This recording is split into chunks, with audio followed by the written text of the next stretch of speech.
And I think that's something that people think with like, oh, if we just get more leads, it will fix everything. And that's one of the, and it's like, no, it's going to create more problems, especially if you're not ready for more leads. Welcome to the Master Dealmakers Secrets podcast. And now, here's sales growth strategist, John Blake. Welcome to Master Dealmakers Secrets. I'm John Blake. This is episode 224. And today I am particularly excited because I have Marlon Locke here with me. He is the owner of Genghis Digital.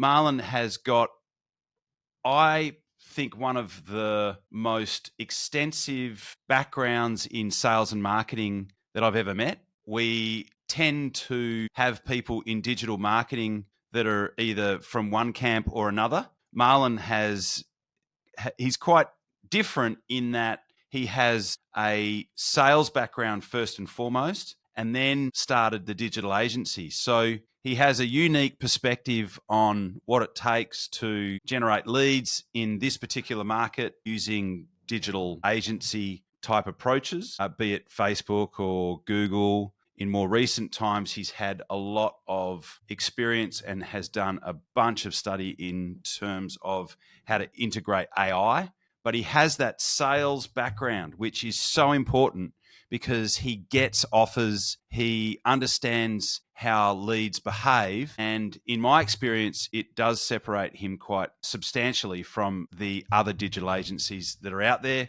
He is also responsible for my website. I've referred a bunch of clients to Marlon over the years. He does a fantastic job, and I'm really pumped to have him on the show. I can't believe it's taken us 224 episodes to actually get you on here. I don't know what happened. What happened then? We're there. Question. It's only taken me 10 years to get an invite. You know, I was doing the maths today, and it's 10 years since we met this year. No way. Yeah, no way. 10 years in. So, but there it is. But I think we talk about this stuff and we do it day to day and then go, oh, yeah, maybe we should do a podcast together. Yeah, it's like, why haven't we done this sooner? Yeah, it is. There it is. Yeah. But no, mate, pleasure. Thanks for having me on. Yeah, because it was classic. We were chatting the other day and you're like, oh yeah, the podcast. Maybe you should get me on the podcast. I'm like, yeah, that's a really good idea. Why haven't we done that yet? Don't know. Okay, let's do it. Is what it is. Everything in good time. Yeah. So mate, Genghis Digital, obviously, epic name, from the Thank you. From the legendary Genghis Khan. But you've got a bunch of experience, obviously working with two clients that are very near and dear to me, but also some other people in fitness. And your journey up until now, you've done a bunch of different things in marketing, in sales. So one of the things, we did talk briefly about what we were going to chat about.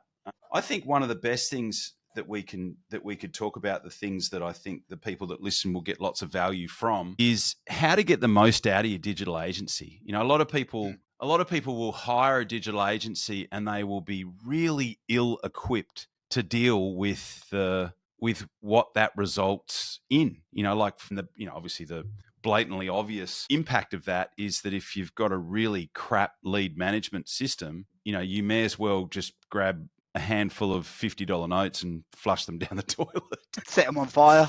Yes. Go from there. Yeah, it's one of the things. I was actually chatting with a potential new client this morning, and there's someone who's, again, been a long-time friend. They're in the building space.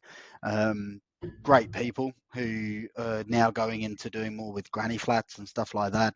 And they were coming up with this thing of, oh, there's always issues with the business. And I think that's something that people think with like, oh, if we just get more leads, it will fix everything. And that's one of and it's like, no, it's going to create more problems, especially if you're not ready for more leads. And it's a lot of people, oh, we just need leads. And it's like, well, you don't. And it's the answer I gave to them is business is problems or constraints. Like one of my favorite books is like The Theory of Constraints. I was introduced. Have you read that book? I've The watched Goal? The Goal? The Goal. Watched a video and a presentation on it by a guy named Benjamin Simpkins. I do, but he would have got it. He would have got it from that book, The Goal. Okay. It's So, like it's the most incredible book, and the reason that it's great is it's. I mean, it's in terms of how many copies have been sold. Like mm, it's ridiculous. It just absolutely outstrips. I'm just bringing up the cover. So over 10 million copies sold. that's cool. Right. So I so guess it I would guess that's the goal when you're writing a book, eh? it would absolutely have been the book that he would have read. Yeah. But the best thing about the book is that it's written in story form. Yep. So it tells you about a guy, and it's the story of him, and there's all these different analogies that illustrate the theory of constraints. Yeah. That's cool. Yeah, it's That's it's cool. such a brilliant book. But yeah, you're so right. I mean, there's like I'm in this networking group, and there are lots of there's at least 60 businesses in this group, Mm, and what I worked out really early on in the piece is that 80% of them do not pay for leads. It's all repeat business and referrals. And yeah. so I'll be talking to people because I do these that they there's like a ask the expert session that two of each of these Yep. members have with me every month when we catch up, and I'll ask them. So like, do you where do your inquiries come from? And they're like, oh, repeat business referrals. Okay, and what's your conversion rate? And it can be anywhere from 60 to 80%. Mm, And some people it's 90%, and they'll say, well, could we get it to 100? And I'm like, come and see me when you're paying for leads, because the moment that you engage a digital agency and you start getting leads that have been generated through Google or Facebook, it's going to change the entire game in terms of how you manage those leads. That's when I will be of most valuable to you. As if you're getting 80% repeat business and referrals, that's exactly what you should be getting. But when you start to pay for leads, that's when the rubber's going to hit the road, and we're going to separate the men from the boys. yeah. And I'd actually say that I wouldn't want 100% conversion rate. I think No, because you 100%, should be disqualifying certain clients you for should be sure. disqualifying people. And if you're converting at 100%, you're probably providing too much value and you're not at the right price point. Yeah, absolutely. Yeah, put I would say your prices up. there should be at least 20% of people that can't afford you. Yep. Yeah, it just doesn't fit in the budget. And that would be put your prices up. And if you can make more per customer, then that's always better Yeah, because I you're doing the love the same data. work. And I love the data that you can put your prices up by 10% tomorrow and change nothing, yeah, and it will make no difference whatsoever to the amount of people that'll yeah. buy.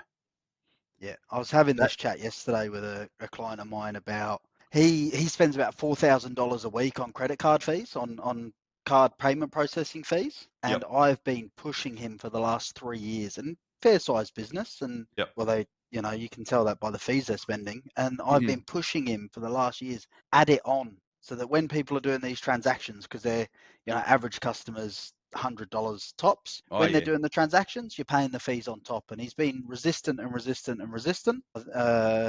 He's a wog, so he doesn't like spending money, so he thinks no one else does. But the pattern over the last few years is more and more people are doing this. Like I was at Mm. the Good Grocer today buying some coconut water, and I looked at and I saw the transaction. I'm like, oh, it's $10 for that, and then it came through at like $10.67 or whatever it was. And that's just one of the things where you can go, okay, let's just add the credit card fees on top. It's $4,000 a week net profit that you're now making, Yeah. which Big is a lot time. of money. Like for a Yeah. lot of businesses, that's a lot of extra profit Oh, that's significant. just That is for significant. on charging a card fee that makes no difference. Yeah, and if it's for the business that I think it is, there are some pretty substantial expenses in running a business like that. It's not a Yeah, cheap business to run. he's a barbershop, so Yeah, he's got yeah, a that's chain what I of thought. barbershops, and That's who I you thought you know, were talking about. yeah, and got 8 shops. Same with he's got some that come with a coffee, some that don't. Yeah, And he and like started in shopping center rents, like they're massive. they're a raw. I've got a bit of experience with shopping centres from when before I got into digital marketing when I was doing face-to-face sales, and Yep. then we had a casual mall leasing business where we were buying all the spaces wholesale and selling them retail, and Huh? they're ruthless. Yeah, They're they are. They're absolutely really ruthless ruthless. and expensive, but they do deliver. If you get in the right shopping centre in the right spot, you're going to get Oh, more you can sales. kill it. You can kill it. at the same time, it's if you're spending that amount on rent, especially at like a Westfields or a premium centre, you got to maximise the dollars you're making back. Oh, you do. I mean, and that's my background also with wholesale and dealing with surf shops and fashion stores. They would all, mostly the majority of them, would be in shopping centres. And then when I first started the consulting business, I went back to all of those retailers that I'd sold to at wholesale and taught them how to increase their average items per sale and dollars per sale by adding on to purchases and all the rest of it. Because and one of the things that we would talk about in the training, it's like, this business doesn't make a profit until you actually sold the second or the third item. The first sale and the second sale, probably part of the second sale, pretty much just cover the wages, the rent, the cost of goods, and the power. It's only once you've actually sold probably part of the second item and the third item that the business actually starts to make money. Yep, getcha. Yeah, and that's... So that was a surf shop. Is that like if someone goes in and buys, says, pair of shorts and then a T-shirt? Yep. Then that would be the profits in buying the T-shirt. Yeah. Yeah. Yeah, and a lot of them don't think about it like that. You know, they're not really thinking about that side of it, and that was where I first started. You know, like, because I worked in wholesale for so long, and with the Arnett products, you know, the sunnies, we would go and we would teach the people that worked on the shop floor how to sell sunnies to the general public when I was sales and marketing manager for Arnett. And then all the same retailers were like, well, yeah, you can come back and help us sell everything else that we've got in the shop now. That's cool. That's cool. Yeah. And but yeah, those shopping centre rents are just evil. But like you say, if you get the formula right, you can kill it. You know what though? They're not. They're justified. I think. Well, they're it's a formula, and they're delivering a product that, you know, the businesses have been in there for that long. You know, they must be doing something right. They must be delivering a return on investment. Well, it's a formula. I mean, it's a cutthroat formula, but it's a formula. Yeah. That's effectively what it is. And again, if you don't know how to market and you don't know how to sell, then it makes sense to go shit in a shopping centre and have everyone walking past, and then your clientele's there. Yep. Yeah, exactly. It's an easy way to do business. It's also a hard way. Everything, again, constraints. Everything comes with expenses and constraints and problems. Yeah, because at some point it's going to be, okay, well, what's the next thing? What's the next thing that we need to work on? And that's what I said to the crew this morning. I was like, you got to stop thinking about it as a problem and thinking about it as a constraint to be solved. Because if you are suddenly selling 30 items a month, and they're a building company, so if you're suddenly selling 30 items or 10 items or 20 items, well, then you're going to have other constraints to deal with. Yeah. So I think it's what's the next thing that's going to break? You just got to you've got to, there's no point running a business if you don't enjoy problem solving. Yep. Yeah. If you think it's going to, and I think a lot of people think it's going to be at that point where it's just, your business gets to the point, and this is something I see with marketing agents. They go, oh, we'll get a marketing agency and then there'll be no problems, and there'll be plenty of sales, and we'll just sail into the sunset and there's no more issues. And the sad thing is with that is a lot of marketing agencies sell that dream. They do. So that's the converse of it, is it's not always the business owner's fault. There's a lot of agencies that then sell that and don't tell people the truth. And you see that happen all the time. Yeah. It's quite, what's the word? It's unconscionable. Because you are effectively taking money from a business which is substantial. It's not like digital marketing can be viewed anything other than a cost if they're not able to convert. But just like the retail stores, you're paying big rents, but if you teach your staff on how to maximize every opportunity, well, then you've got effectively the opportunity to have a goose that lays golden eggs. Yep. But by the same token, if your staff have never been trained, and in this case, you're working with a digital agency and they're generating all of these inquiries, and you're not ringing the inquiries. Like, so I'll give you such a good example, right? So I'm working with these guys. They get 100 inquiries a day. Wow. So they sell an industrial product. They get 100 inquiries per day, and their existing setup was there was a central inbox for new leads, and they had about half a dozen salespeople. Yep. And the agreement was that you went into the inbox and you just grabbed whatever lead you wanted to call. Okay. Right. Yeah. At any point. That was. And how do you know who's been called? Well, you would grab that lead and you would allocate it to your user. Yeah. So that part was taken care of. But of course, the most crucial thing with paid lead gen these days is speed. And so my first question was, well, how long is it in between the lead coming in and them actually getting contacted by someone? And they'd say, could be anywhere from 24 hours to a week. Yep. And I'm like, okay, so we need to do something about this. So we piloted. It's like, okay, so there's a girl who rings leads immediately between the hours of 4 and 7, 4 p.m. and 7. And before we put this in place, they'd be lucky to get hold of maybe, she was able to get hold of about 25%. And before that, they weren't even tracking it. But I got a sense that it might have been maybe 10% that weren't being called that quickly. As soon as the lead comes in between the hours of 4 and 7, contact them. She would then ring those people and say, I'm going to get someone to get back in contact with you tomorrow morning.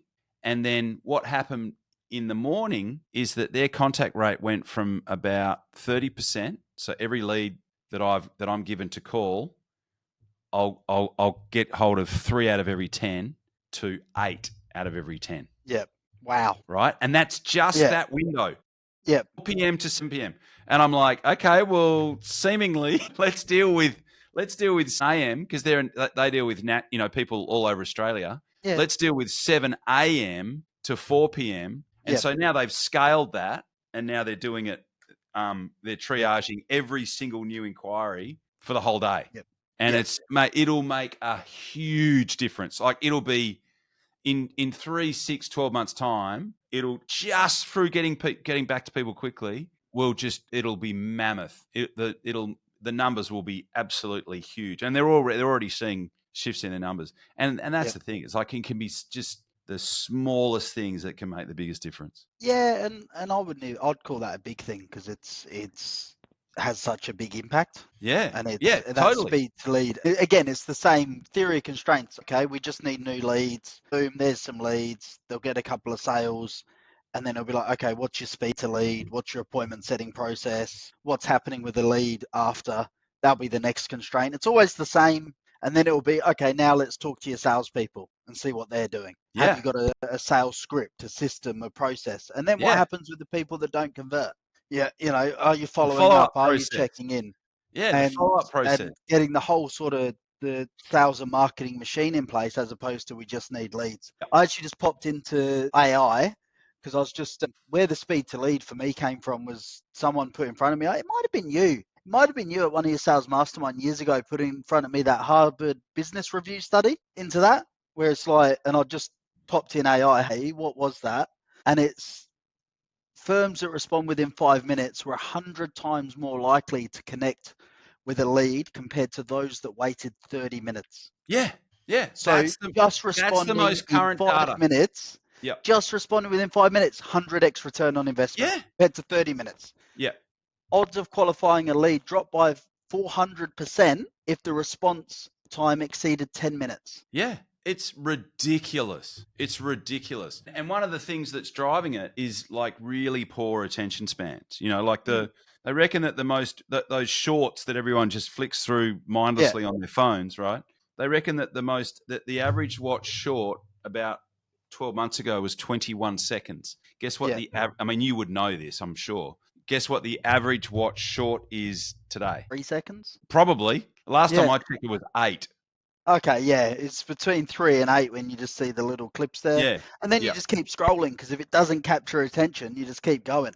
Yeah. So I was going to just, these key findings that they just gave me on this, and I think it's such a good lesson. Any business owner that watches, only 37% of companies, to say 1 in 3 responded within an hour, and 24% took more than 24 hours or never responded at all. Yeah. what is that? Never I know. responded at I all. know. And you would think, like, and I know that you've had experience with this as well. You would think that if you're going to pay for a lead, that you would at least call them. Oh, It's like there's these people, chase them like a mad dog. and there are people that just don't even ring them and then blame Yeah. you because the leads are crap.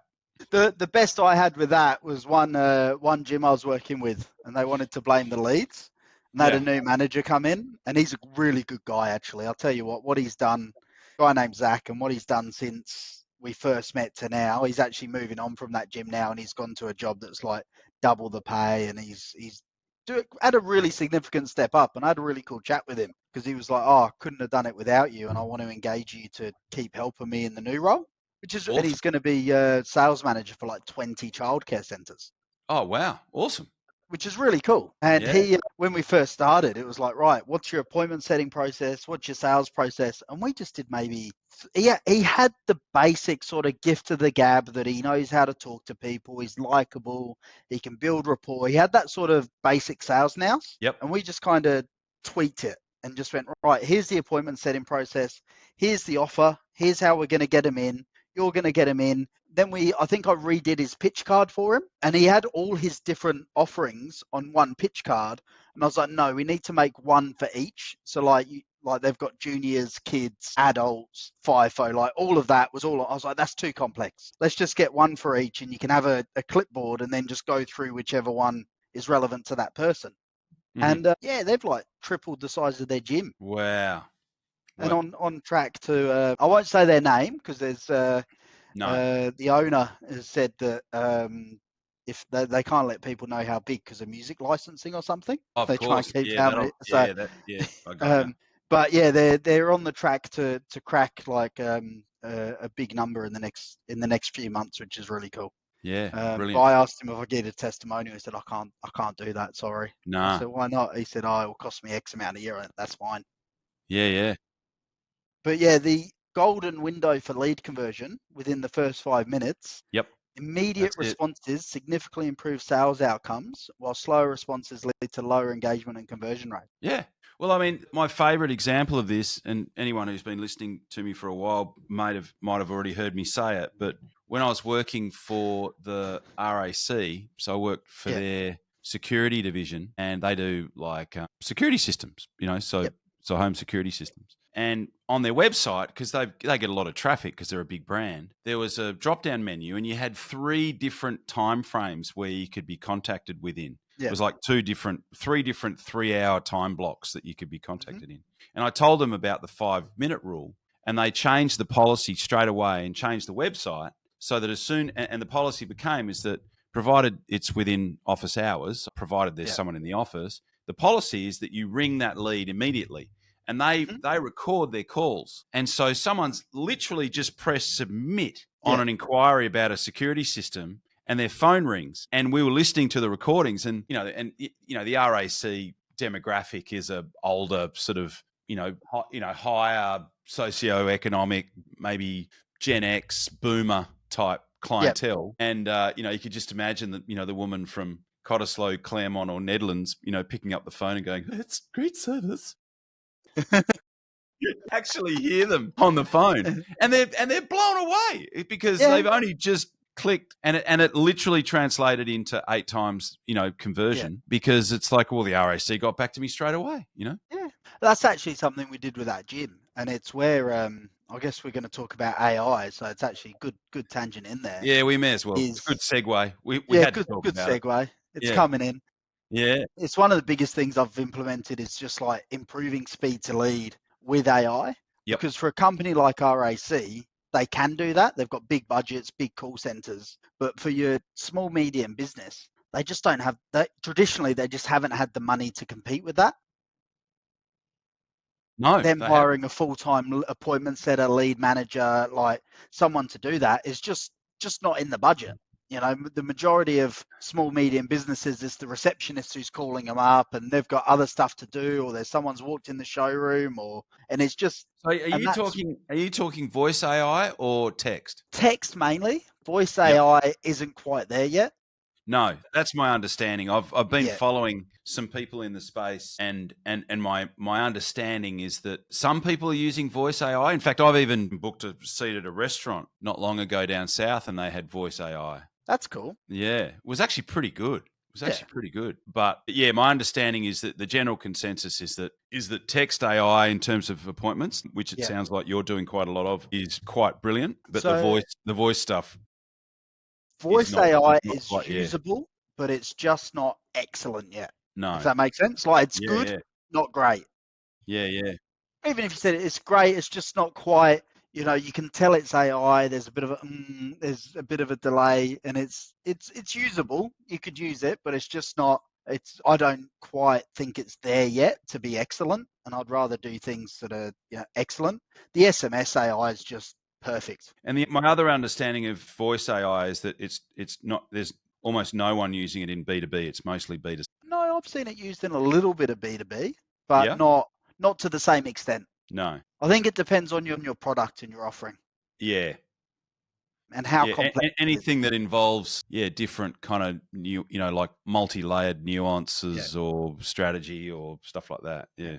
And that's where there's one guy I was on a call with, and what they're doing that's really cool to train their AI is they're using voice AI and they're recording every call. Yep. And then they feed the recordings into AI, so into GPT, which then analyzes all the call recordings Mm-hmm. and then uses it to create a sheet of any questions that like FAQs and stuff that could be answered. Yep. And then they answer it in the sheet and then it feeds it back into the AI to then answer those questions. So Oh, a wow. nuanced AI can be created. Yep. It just takes longer to train. Yeah. If you're just booking an appointment for a gym or you're just booking someone in for a sales call, like appointment setting, it's not as nuanced as, hey, I'm selling a niche product. And I think it's then on the way you're Or using it. something that might have a different application to different people who are inquiring. Yeah.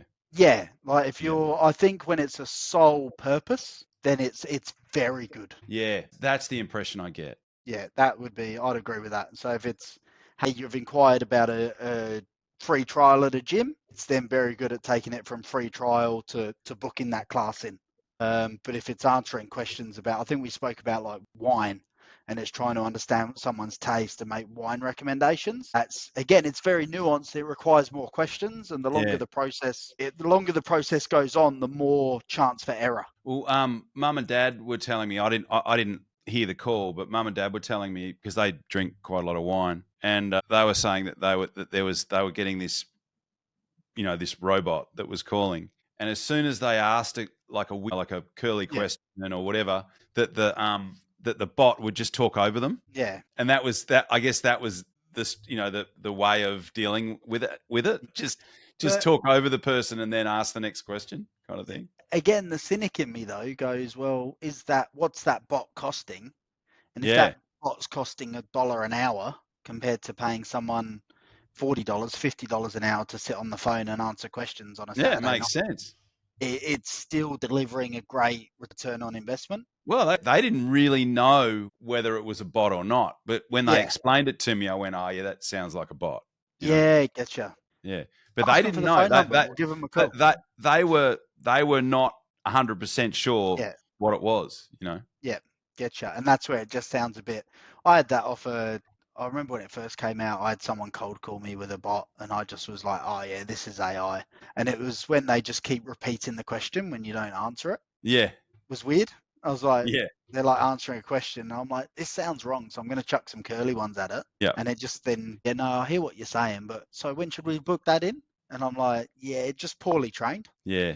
Yeah, just poorly trained. Yeah, But I guess there must be some people that have obviously fed enough data into whatever they've got that have got it, so it's working pretty well. And again, it's where it's being used. Like if you're going to be using a voice AI to follow up between 9 and 5 during standard sales hours when your team could be following up, then is it the best time to do it? Yeah. But if you're using it at times when you're not online or you don't have anyone working, or if you're using it to re-engage, dead leads and re-engage your we talked database, about that this morning when we were chatting, where people that have got hundreds of thousands of inquirers. That applications that comes to mind for me is the insurance agent that builds up this book of business that at some point becomes cost prohibitive to account manage. Yep. Because for a book of business for an insurance agent that's 30 years,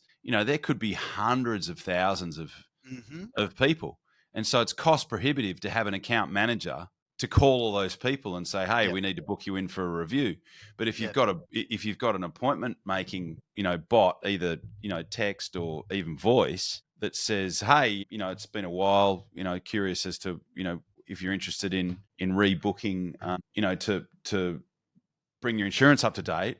If you're interested, when would be a good time, and books you in, like, that's perfect. That's of course, and that's where it's a great scenario. Yeah, it's when it's especially if you're already pre-framing that as well. Yeah. So if you're pre-framing that as, hey, we're going to do a yearly review, so that then in 12 months, and you've got the right sort of CRM in place, that in 12 months it then triggers that workflow and gets them booked into your calendar. That's amazing. Yeah. Because then you're also as well, I remember one of the things you teach that I love are MET points. Where you're meeting MET points. You mean MET agreements? Yeah, MET agreements. There we go. Yeah. Sorry, I always remember it as MET points because you score a point every time you meet an agreement. Yeah. And that's again is you're pre-framing it, and it's like, hey, I'm going to follow up with you at this time, and then you do, even if it's in 12 months' time. They go, oh, that's cool. Yeah, right. He said he would. He said he would, and we're going to review it. And even if they don't, it's still, well, at least he reached out to us like he said he would. Yeah, he did what he said he was going to do. And he's the only person who does it. Biggest concern that anyone ever has over, whether I should do business with you is, you going to do what you say that you're going to do. And if you can demonstrate that, especially before they become a client, then you are so much further ahead than anyone else. But once they do become a client, it's also an opportunity to deliver on MET agreements for sure. Definitely. It's one of the most frustrating things when the promise is all there and then it doesn't translate after you've given people money. Nothing worse. Promise the world and given, Yeah.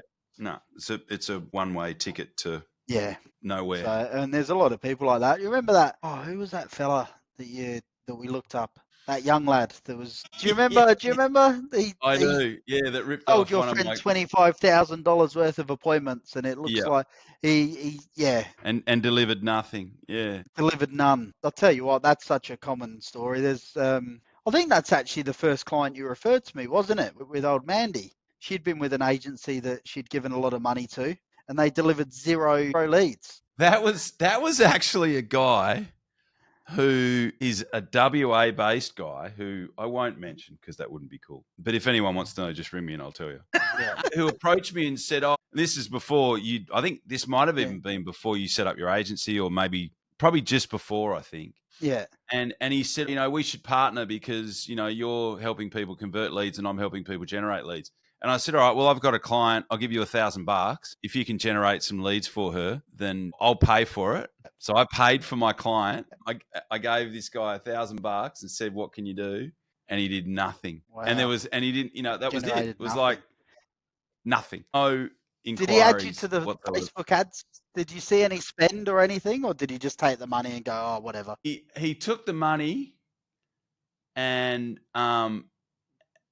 then I didn't actually deal with him. He dealt with my client. But when I rang her a week or so later, I said, what happened? She said nothing. Yeah. And I think I gave him, we gave him a while. Like, it's not like we're like, oh, you need to do this in a week. We gave him a while. But the net result was that it was nothing. And I never heard from him again. So it's like, you know what? Yeah, wow. It's like you had an opportunity. I could have sent you, you look at how much business I've sent you. He had that same opportunity. Yeah.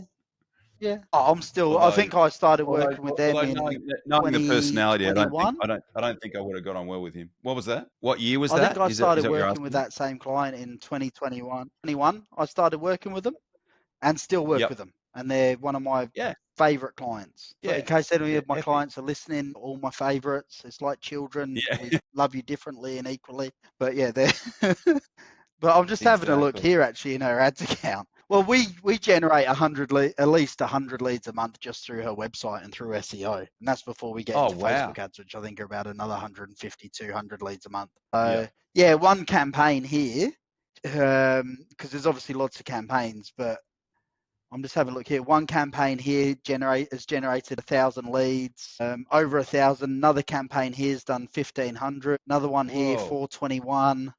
Just keep looking. Then there's lots of like little campaigns that we've tested. It's got like 50 or 60 leads. Another one here's at 212. So it'd be well Yeah. over 4,000 leads that have been generated over. Yeah. And look, Plus you that's the got difference. probably 1,200 a year. That's the difference, because what happens, and I've seen this cycle happen so often, is you get someone who's gifted, they know how to do it, they're good at they're good at they're good at Facebook, they're good at Google, they've got a skill set, and then they develop a client base, and they deliver great results for that client base, and then at some point they're capped, because it's like, oh, well, how, I can't deal with any more people, so how am I going to grow? And so okay, well, I'm going to scale.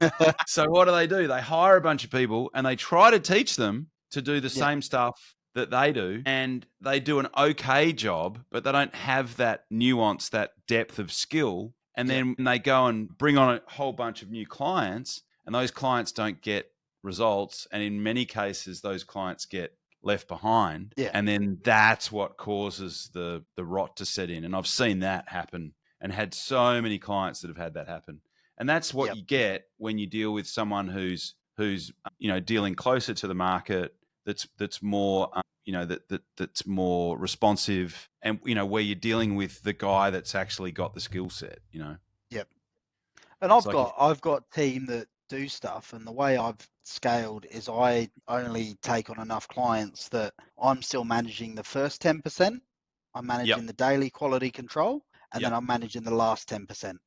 yep, And that's what I find is the balance has to be, yeah, because if you're not managing that daily sort of quality control, and all my media buyers every day send me their report of campaigns, and I can see the trends and patterns of what the cost per lead is and that sort of stuff every day.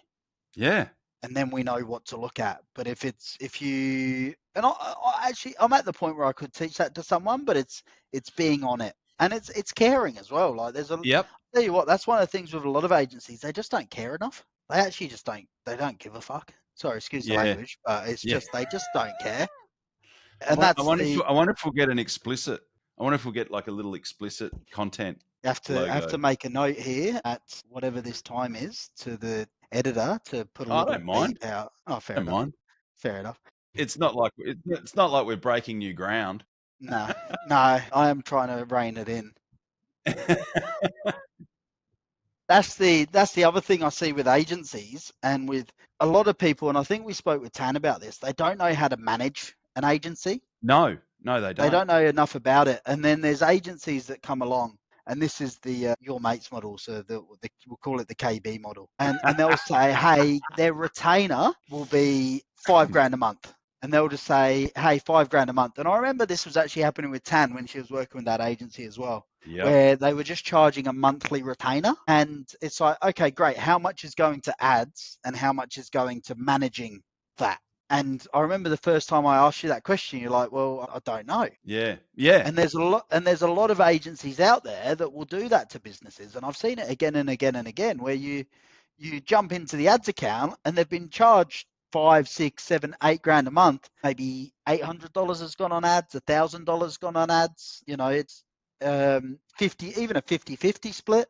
And it's like, wow, that's a big management fee for what they're actually delivering. And I think that's one of the things that It's massive. And that's the thing. It's like, that's where and people will hide behind, technical gobbledygook speak without having to really demonstrate that they're doing anything, and call it SEO. And that's one of the, that's one of the coolest things about, what I love about your process is that you go, before you've, sent anyone to develop even the first line of code, you're like, okay, how do we set this thing up so that it actually ranks, and not just give that lip service, but actually do some deep research into what are people searching for? What's the intent? What do we want people, how do we want people to find us? What are the existing most successful search terms? None of that is particularly new, but I've never seen anyone do it as systematically as how you do it, so that by the time you actually go and spend money on promoting your website, it's already in Google's good books. Yep. That's what I like about your process in particular, and I've seen you do that a bunch of times. Yeah. It's pretty cool. Thanks. Appreciate it.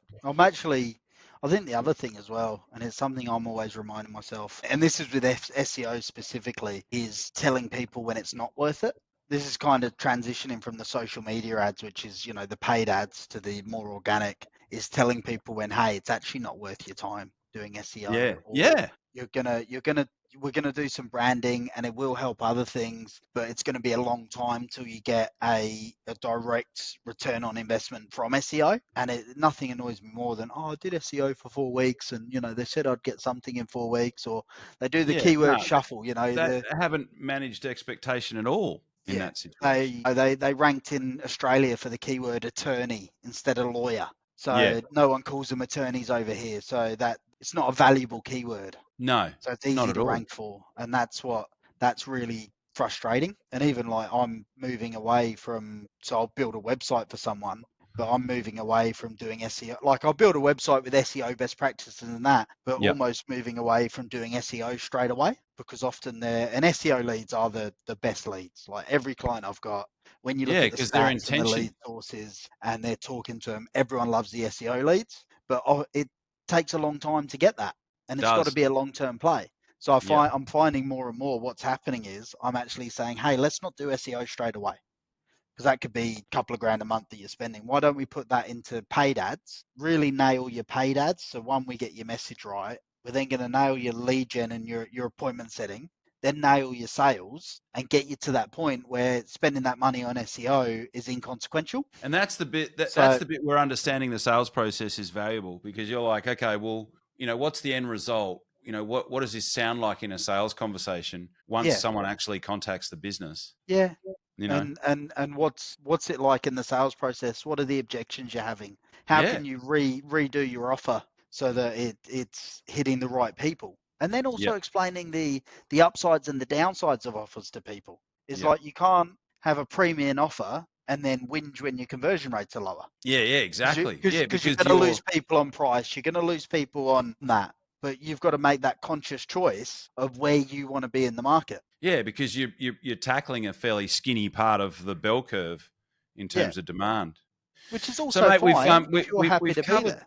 We've covered some good ground. Like we've talked about how to get the most out of your digital agency. We've talked about the importance of having a sales process set up, and we've touched on the speed of getting in contact with leads. We've talked about the actual script that you use once you're talking to them.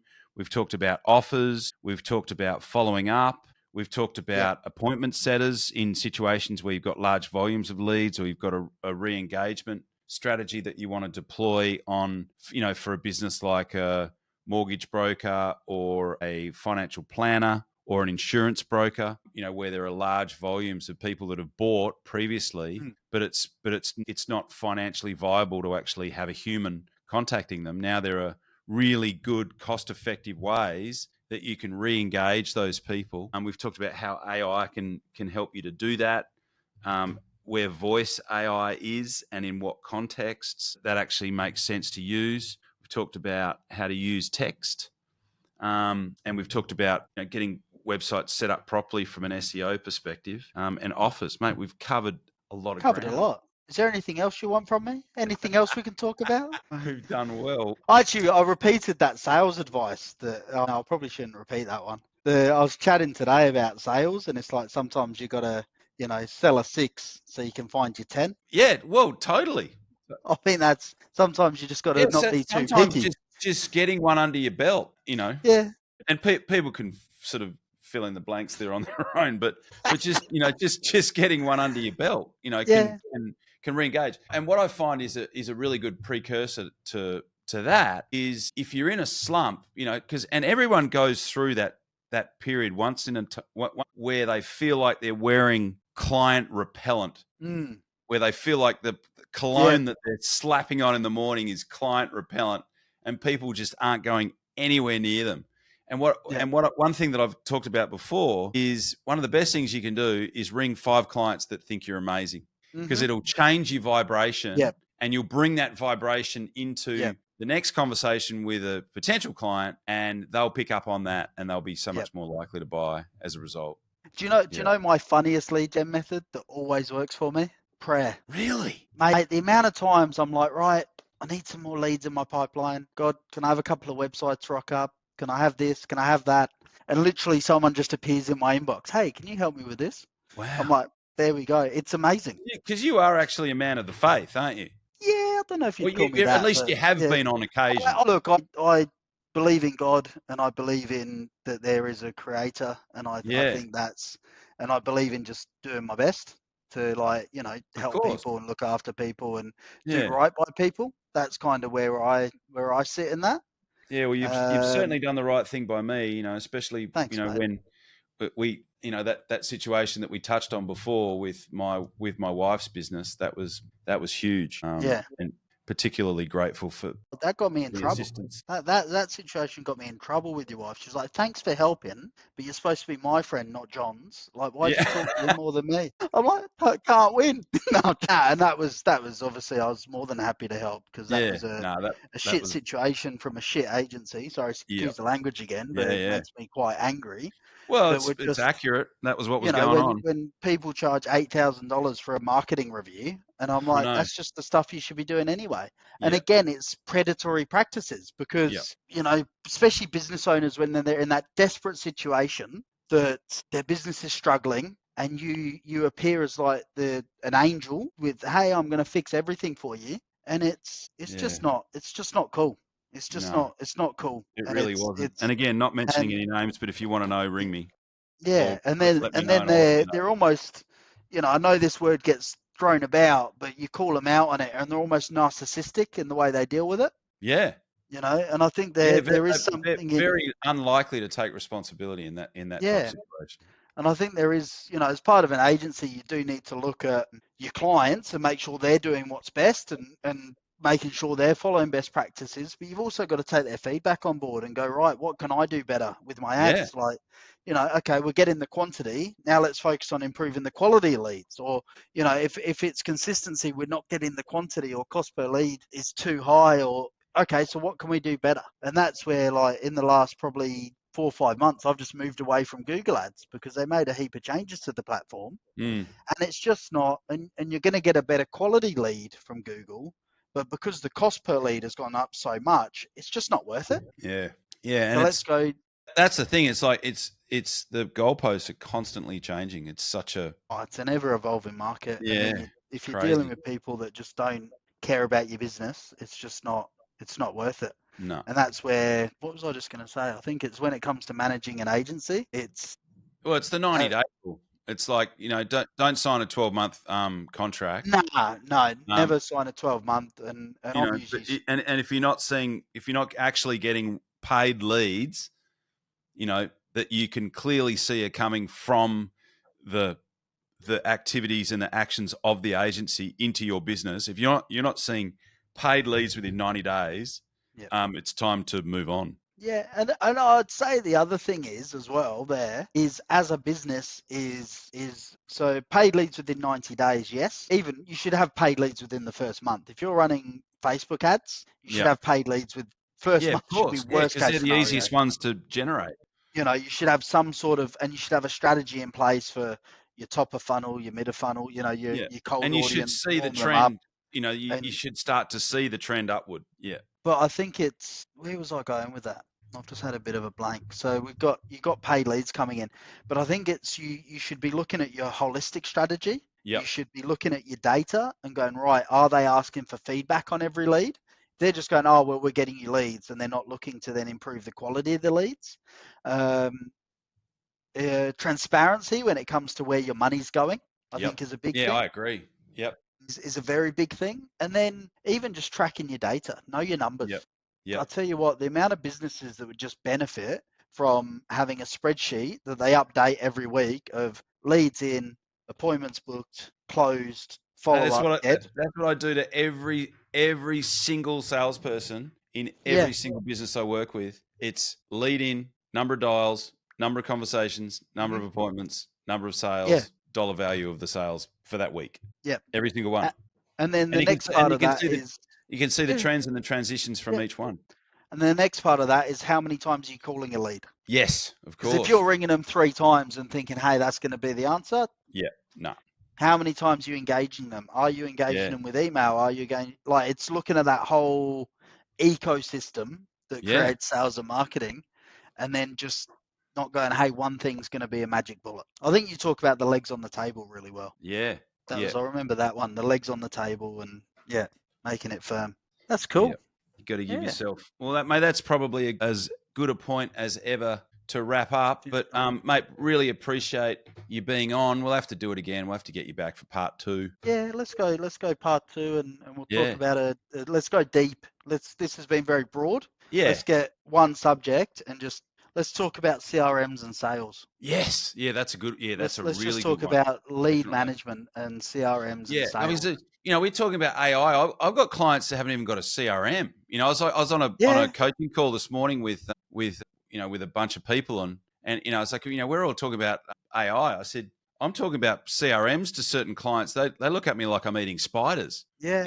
It's like, mate, I hear you. It's I've got some people, they can't even update a Google sheet and with every lead and tell me how each lead's gone, and I'm like, come on, guys. Yeah. They're not old. They're young people. They're in their 30s and 40s, and it's like just filling a sheet. Yeah. And there's so much merit and value in just doing some of those little things. So that'd be a good subject for us to jump on and have a chat about, mate. But thanks so much for jumping on. Always a pleasure. And we'll look forward to part 2. Thanks, mate. Have fun. See you then. You've been listening to Master Dealmaker Secrets with John Blake. Subscribe to get more in-depth strategies and maximize your sales process with new episodes every other week. And double your inquiry to sale conversion with the lead flow you already have. Go to johnblakeaudio.com for his exclusive, free, no fluff audio training and companion PDF guide.